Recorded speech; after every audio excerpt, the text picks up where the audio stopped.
मराठी साहित्यावर मनापासून प्रेम करणाऱ्या लेखिका, शिक्षण तज्ज्ञ, सामाजिक कार्यकर्त्या संध्या देवरुखकर यांचं रंगपंचमी हे पुस्तक नुकतंच प्रसिद्ध झालं.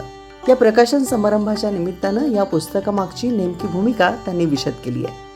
चला तर मग आपणही या कार्यक्रमात सहभागी होऊयात. संध्या देवरुखकर यांची विपुल साहित्य संपदा आणि त्यांच्या पुस्तकांचा थोडक्यात परिचय आपण करून घेऊया. हे आहे पुस्तक प्रज्ञावंतांचे पुणे.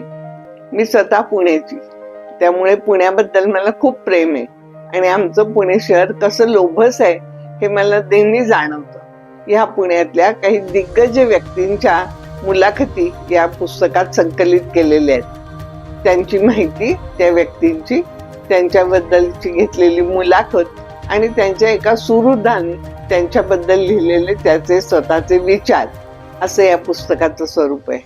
हे पुस्तक लोकांना खूप आवडलं कारण वेगवेगळ्या मोठ्या व्यक्तींचा याच्यामध्ये परिचय आहे.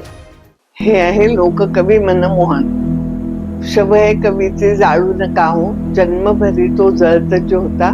फुले तयावर उधळू नका हो, जन्मभरी तो फुलतच होता.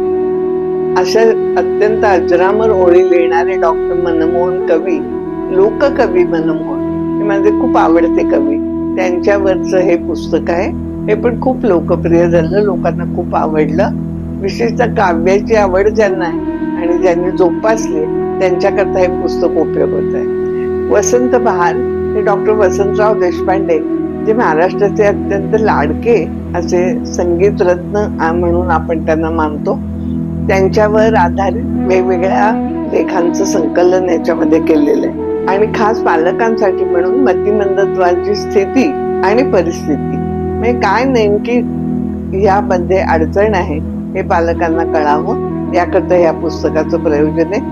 पुणे शहरातल्या वेगवेगळ्या डॉक्टर लोकांचे लेख मी या संदर्भात घेतले आणि त्यांचं संकलन या पुस्तकामध्ये केलेलं आहे. खूप उपयुक्त प्रश्न आहेत आणि उपयुक्त उत्तरं आहेत वेगवेगळ्या स्पेशलिस्ट डॉक्टरांनी दिले.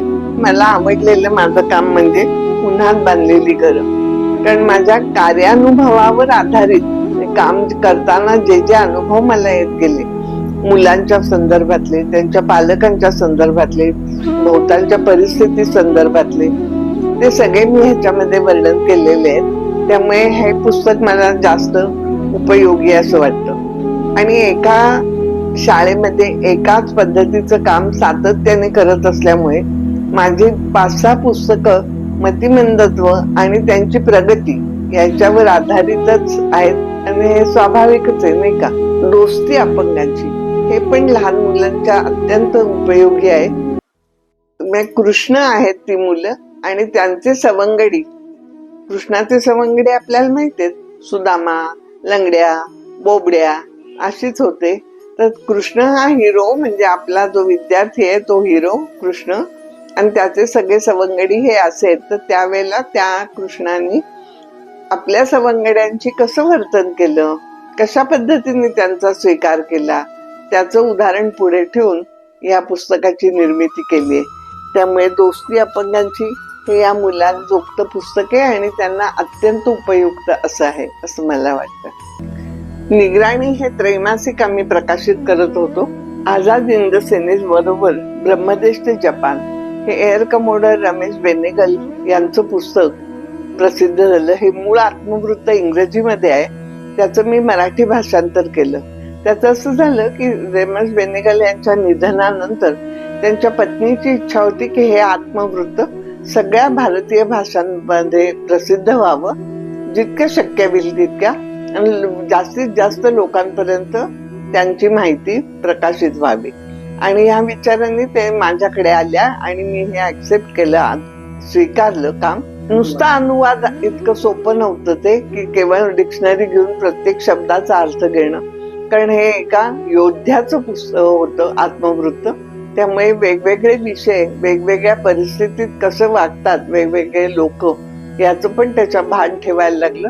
आणि त्यानंतर त्यांची भाषाशैली कुठेही न बिघडता जास्तीत जास्त विषय कसाच मांडता येईल याचा प्रयत्न खूप करावा लागला. स्वयंप्रकाश हे पुस्तक कैलासवासी प्रकाश रत्न पारखी यांच्या तैलबुद्धीचे विविध पैलू उलगडणारं, तरुण महत्वाकांक्षी उद्योजकांना नेमकी कार्याची दिशा सांगणारं, शिक्षण क्षेत्रात धडपडणाऱ्या मुलांना मार्गावर आणणारं असं हे पुस्तक आहे आणि ते तरुण मंडळींना खूपच आवडतं.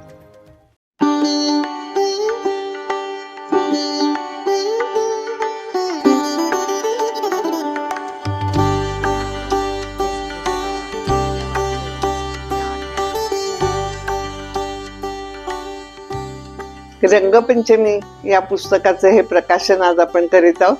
भारताच्या स्वातंत्र्य दिनी हे माझं 10वं पुस्तक सरस्वतीच्या दरबारात रुजू करताना मला खूप आनंद होतोय. आजचं प्रकाशन माझी मावशी श्रीमती कमल पांडव, ज्या अत्यंत लोकप्रिय शिक्षिका म्हणून विमलाबाई गरवारे पुण्याच्या शाळेमध्ये खूप प्रसिद्ध होत्या, खूप लोकप्रिय होत्या. माझ्यामध्ये साहित्याची आवड तिनेच तर खरी म्हणजे रुजू केली आणि पुस्तकाच्या बद्दल लेखन करावं अशी प्रेरणाही तिने दिली. तर मावशी, तू तुझ्याबद्दल या पुस्तकाबद्दल काही सांगितलंस तर आम्हाला खूप आवडेल. आज रंगपंचमी या पुस्तकाचं प्रकाशन झालेलं आहे. संध्या देवरुखकर यांनी हे 10वं पुस्तक लिहिलेलं आहे आणि याबद्दल मी त्यांचं अभिनंदन करते. अगदी सुरुवातीला पहिली दुसरी पासून संध्याने लिहिलेले निबंध ती मला वाचून दाखवत असते आणि मग त्यामध्ये काय सुधारणा करायला पाहिजेत तिच्या वयाच्या दृष्टीने किंवा पुढच्या काही भविष्याच्या दृष्टीने जे बदल घडत असतात त्याबद्दल मी तिला थोडंसं मार्गदर्शन करत असे आणि संध्या ते अचूकपणे उचलत असे आणि आपला निबंध परत सुंदर अशा शब्दांमध्ये लिहित असे.